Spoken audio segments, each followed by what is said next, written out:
A lot has been said already here. Mark, go right ahead, please.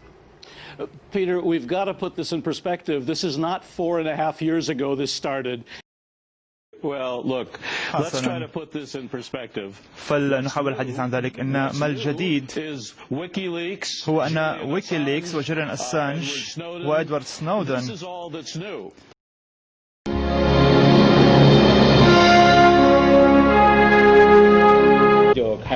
Next, let's get right into our discussion. Welcome again, Mark Bruzonsky. The so-called peace process has been going on ad infinitum over and over and over again with these statements repeated by UK leaders and American leaders and Israeli leaders. There are reasons the peace process goes nowhere. Israelis at that time made a fool out of that president by saying, the president got it a little wrong. We did discuss at Camp David that we were going to freeze settlements, but for 90 days.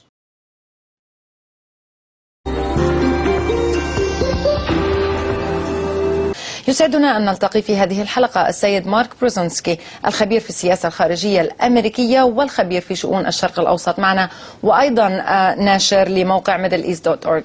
أهلا وسهلا بكم. Thank you for joining us on RT. هل أصبحنا قريبين من ضربة ضد إيران؟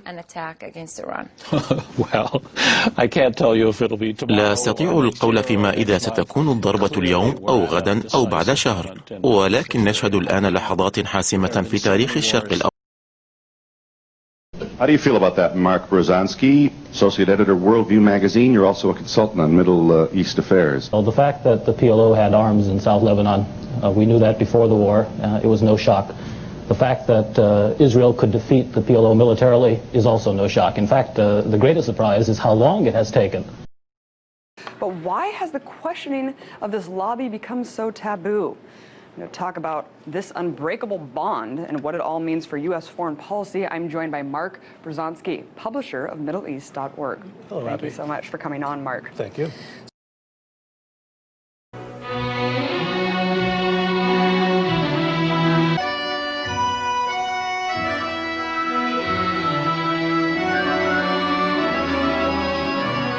Also look at it this way, it's sort of a big scam. The Americans maintain a certain level of tension. They buy plentiful cheap oil, even though they could produce their own oil, but it would cost them more and they would be depleting it. They buy plentiful cheap oil. Then what happens? The Israelis give a few billion dollars, the Israelis are given a few $1 billion a year to buy American arms. This money flows back to American arms industries. In return, the Arab regimes buy $15 or $20 billion in petrodollar arms. So who really gains by this? The United States gains at every turn. In a sense, it's a scam that goes on, and the reason it can be maintained is because we then use some of that money and some of that power and some of those arms to keep our rulers in place. These leaders are largely despised, but they rule through terror. And then the American president gets up in front of the country and at State of the Union messages and has the audacity to talk of democracy and human rights and peace in the Arab world. And when you look at it through that kind of a lens, it shouldn't be so hard to understand that a lot of people snicker and a lot of people, raise their eyebrows, and a lot of other people say, people who don't have options, who don't have jobs, who only have history and dignity and family, a lot of other people say, we're going to fight against this, and we're going to try to impose our values, our religion, our political philosophy, and most importantly, our own indigenous leaders. Американцы принесли ядерное оружие в мир, израильтяне принесли ядерное оружие на Ближний Восток. Теперь США создают дроны, настоящие машины по убийству и кибероружие, которым уже воспользовались в Иране. Все это будет угрожать нам и в будущем. Я считаю, мы в большой опасности, потому что кибервойна может уничтожить всю инфраструктуру за один день. It's been almost a week since Israel reneged on the Y Accord, and joining us from Washington this morning is Mark Bruzonsky. He is the chairman of Mideast Realities. Mideast Realities is an organization that provides independent information and analysis about events in the Middle East. Good morning, and thanks for joining us, Mark. Good morning, and thanks for inviting me. And was so basically unstable We're surprised, frankly, that it's lasted this long and that Arafat is still able to maneuver at all. في ضياع فظيع. أوباما يسير في اتجاه والكونغرس يصوت في اتجاه آخر. Palestinians in the occupied territories are one step closer to self-government. One step. Joining us from Washington is Mark Bruzonsky, chair of the Jewish Committee on the Middle East. Thank you for being with us this morning. Good morning, and thank you for inviting me. Some people are calling this an unbelievable breakthrough, a major change in the way the Middle East is functioning now. Would you agree that that is so, or is it problematic? Well, you know, every time there's a diplomatic deal, it's always called a major breakthrough. That's what the politicians who make the deals feel they have to say. The Israelis are doing pretty much what they've said they would always do. The talk of giving up Gaza, the talk of autonomy, the talk of giving back some of the territories for local rule has been something the Israelis have talked about for a long time. The change that you're witnessing is that Yasser Arafat, pressured as he is, losing his grip as he has been, without financial resources, finding himself cornered and without anywhere to go, has agreed to things that heretofore the Palestinian movement has always said they would never agree to. Tremendous squandering of their wealth. The virus, the freedom democracy virus that started in Tunisia has spread at remarkable pace, faster than the flu virus spreads. They got the German people وجعلوا الألمان يتقبلون سياسات النظام. Of course, you can look at this and you can say there are nuances in their styles and nuances in their words, but in reality, I think we're probably going to end up with a similar political situation in Israel to the one we've had for some time.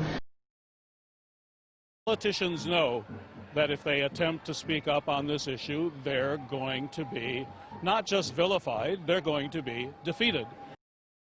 It's terrible, it's horrible. Most Americans have no idea what's been going on in the region, and most Americans won't understand when I now say this war didn't start on Tuesday. فأكثر الولايات المتحدة ليست مهتمة بحل دبلوماسي لكنها مهتمة بتغيير نظام وهو الأمر.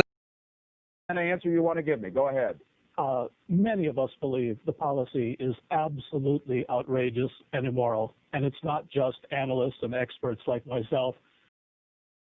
Well, you know, at Geneva this was supposed to be arranged. The Americans were not supposed to be involved in this. الأمريكان لا يجب أن يكونوا منخرطين بهذا الأمر ولكن تحت الطاولة الأمريكان والقطريين كلهم يعملون على تجهيز With us from Washington to talk about this is Middle East analyst Mark Bruzonsky. Good morning. Good morning, Valerie. You know, we're really in the very beginning stages of this. I expect a lot more violence and a lot more controversy, a lot more difficulty for the political leaders. This is just the opening gambit. The Israelis invaded Lebanon in 1982. The stated goal at the time was to destroy the PLO and to make Lebanon safe from terrorism against Israel. هناك قتال وصراع كبير في واشنطن من جانب هناك المحافظين. In reality, of course, many of us who are analysts believe this to be something of a sham peace process. Everybody's talking, but not really expecting any breakthrough.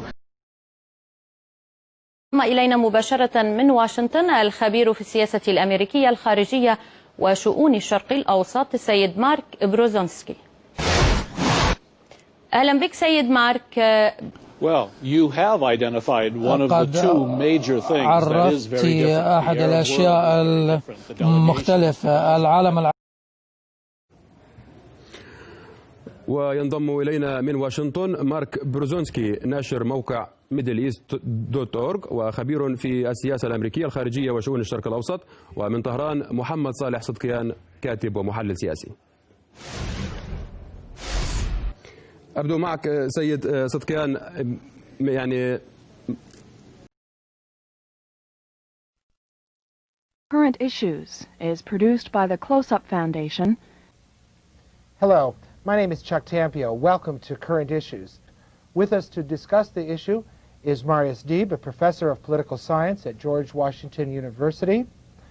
Mark Bruzonsky, founder of the Jewish Committee on the Middle East and frequent columnist for magazines and periodicals.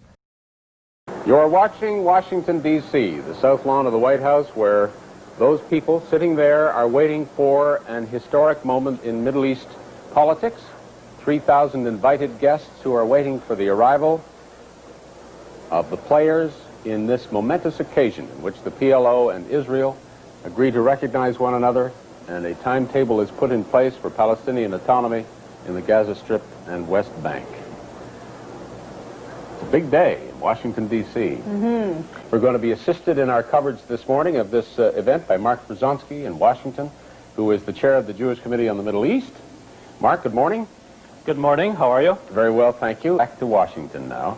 And a much more positive outlook this morning, although I think Mark is a bit of a skeptic about how this may turn out. Bruzonsky, do you concur? You know, in the euphoria of what's happening at the moment, we won't know for 6 months or a year what this really means. They will attempt to make this agreement work for both sides. It's an odd political marriage, and we've all been asked to come and witness the marriage of the oddest of the odd couples. On the other hand, the central issues of the conflict have been left unresolved. We don't know what's going to happen to Jerusalem, to settlements, to Palestinian refugees, to Palestinian statehood. It may well be a start. Many people are saying it is a start to real mutual recognition and Palestinian statehood.